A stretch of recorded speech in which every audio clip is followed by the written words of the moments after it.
You've brought smiles, light into Lightner's lives, to Kris's family and friends, for so long. So, there's nothing to be ashamed of. If that ever comes to an end, Darkners all become obsolete eventually. But we aren't real, Tenna. We shouldn't make Lightners worry about what happens to us. It'd just make them unhappy, wouldn't it? Okay, so Ralsei is weird, right? That's something everyone agrees on these days. He's just real odd. Even for a Darkner, and I honestly can't stop thinking about him. People don't theorize on the topic as much these days, but historically, one of the biggest points of contention was... what exactly is he? A lot of us thought we had it bang on when we said he was the headband, but most of our theories don't hold up anymore. However, I'm here today with a different take. One that I believe I can use to connect to another character that we, can't stop talking about. I believe that Ralsei and Friend are both the same type of unusual, uncommon Darkner, and that neither of them are objects. I'm going to split this up into multiple chapters, so you can feel free to skip around if you want. Part 2 is the good part anyways. The first half is going to cover our friend, the Lone Prince of Darkness, as well as the basic mechanisms of my thesis here, and the second half is going to cover our other friend. That should be it for the preamble, so here goes nothing. It's pretty obvious at this point that Ralsei isn't an object. From the time I started thinking about this until now, cammyboiG actually released a pretty concise and comprehensive video covering why, so instead of meticulously proving that again, I'm just gonna direct you there if you want to learn more. The short of it is that no one in TV world acknowledges him, so he realistically isn't anything from the Dreemurr house because they'd know him, and we know he isn't anything that Kris is carrying because we'd see him exit their pockets like the other Darkners we have in our inventory. Nowhere to be found in the light world, but can be anywhere in a dark world. I think that's for a simple reason. Ralsei is not an object like Queen or Lancer, but rather a concept. That concept being hopes and dreams. Yeah, okay, that sounds pretty crazy without anything to back it up, but luckily I have several points. I'm gonna start with his biology, which is another thing that makes him stand out from the rest of our Darkner friends. He turns into nothingness when he gets struck down, he can float around at will, and is much more magically inclined than other Darkners.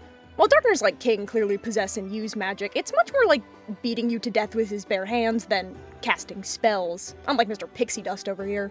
I believe this is all because he's basically just pure darkness. This could also explain his sudden appearance change at the end of Chapter 1, too. Some say it's just the shadow from his hat and cloak. I've also seen some people say it's some kind of magic he used to hide himself with, which is what I used to believe, but now I think it's that he literally changed his form right there and then. Hat Ralsei and normal Ralsei have such different silhouettes that I think it had to be something like this, if not this specifically, because there's no way taking off his hat gave him paws and changed the shape and proportion of his ears. It's also pretty uncontroversial to say that the state of Hometown is a little bleak, which isn't too shocking given the semi-recent disappearance of December and all that. This is why Ralsei's first form is so vague. There's nary a hope or dream in sight. By the end of the chapter, however, the hopes and dreams of the Lightners have been reactivated. Specifically our prophetic human and monster, causing him to finally take his quote-unquote real shape. With Susie's middle name practically being Hope and Kris's literal last name being Dreemurr, this doesn't feel like a complete stretch. This could also explain why he has so much meta-knowledge and can spontaneously travel between dark worlds. Because he's not limited to a single inanimate form, hopes and dreams exist everywhere. I don't think he's omniscient, but it is weird that he knows Kris and Susie's names before any introductions are made. But that's not all. If you've played Deltarune with anything less than your eyes closed, you'll notice that hopes and dreams come up, multiple different times in this game. Early in Chapter 1, you get the one and only card telling you what song is playing. The song in question? Field of Hopes and Dreams. The all-knowing prophecy? But lo, on hopes and dreams they send, 3 heroes at the world's end. Out of all phrases to reuse, it's certainly an interesting one, no? Especially considering the last notable place we heard hopes and dreams was... yeah. Very, very interesting. Lastly, there's one more fascinating thing about Ralsei that I want to add, and it's about his fear of abandonment. Darkners, as objects, are literally made to serve the Lightners. It is their purpose, strictly speaking. But Ralsei is the only Darkner that seems to care at all about what Lightners think about him. In Chapter 1, Lightners are pretty universally hated. In Chapter 2, Queen cares about Noelle, but only because she cares about Noelle. She doesn't really worry about other Lightners too much, she's very comfortable. Chapter 3 is where we get the one exception to this with Tenna, but his fears are pretty well founded given that he might literally die if his Lightners decide to stop giving him the time of day. But Ralsei, it's his life mission, man. If I'm correct here, this would be because he would go back to being nothing if the Lightners abandon their hopes and dreams. Same reason he's the only Darkner that thinks it's inappropriate for him to have his own thoughts and feelings, to be his own person. Because the only purpose of hopes and dreams is to support Lightners and make them happy. They quite literally define his existence. The Lightners cannot be allowed to forget their hopes and dreams. It's finally time to talk about the image friend in the room. For lack of a better term, I think Ralsei and Friend are the same species of Darkner, being concepts and not objects. Where Ralsei is the positive feelings of Lightners, Friend is the darker thoughts, fears, nightmares, and specifically intrusive thoughts. Like Ralsei, Friend is very weird. Outside Ralsei's explanation, we only ever see it in a couple places, both of which are when Kris is off alone on the quest for secret bosses. It seems just as capable as Ralsei when it comes to traveling between dark worlds, but I will also start off by saying that I believe that Friend is the Shadow Mantle holder, the strange someone that corrupts Jevil, and the person who did whatever happened to Spanton. The mantle thing is a bit contentious, but the whole mantle game area is very Friend-coded, for lack of a better term. The smiling vending machine, the off-brand controller, the literal mini-friends in the minigame itself. Very friendy. And I just don't know who else it would be talking to Kris. For Jevil, I'm just assuming, since I think Sham would just call the knight by name as they do later, instead of being vague. Spamton's situation is just so on the nose, though. The glasses, the communion with unintelligible laughter.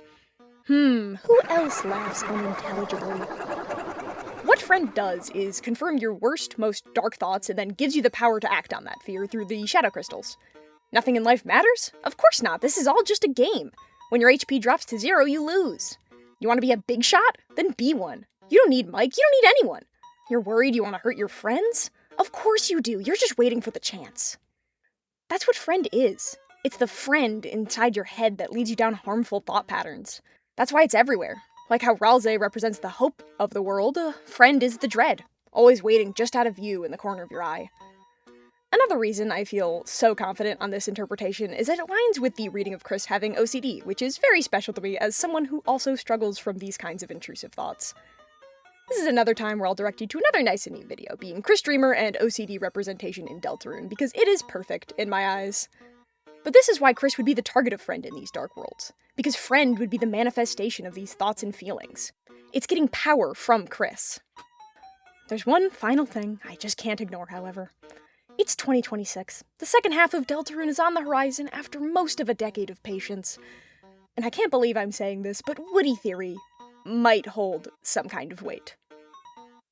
Alright, you got me. I'm being purposely misleading.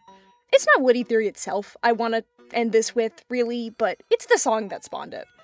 If you somehow don't know, there's this old remix Toby Fox did that resurfaced pretty recently, and it goes like this.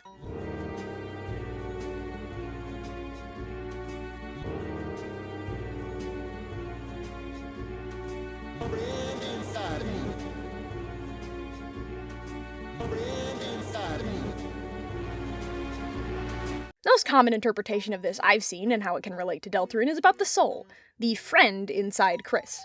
But I want to take a more literal interpretation of it, as the image friend inside you. The friend that whispers horrible things in your ear and promises it's telling you what you really want to hear.